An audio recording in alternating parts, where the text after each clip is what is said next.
পল্লী দরিদ্র বিমোচন অধিদপ্তরের লক্ষ্মীপুর শাখার কর্মরত জনাব শামীমুর রহমান শামীম।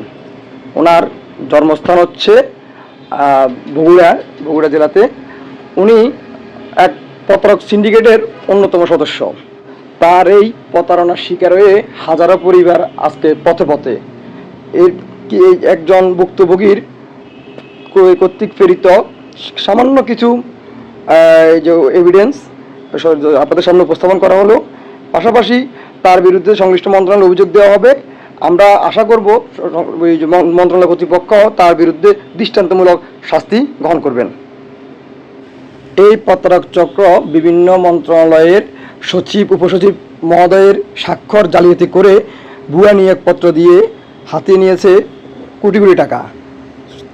তাদের বিভিন্ন রকম প্রমাণ ডকুমেন্ট আপনাদের সকলের সামনে উপস্থাপন করা হবে খুব তাড়াতাড়ি।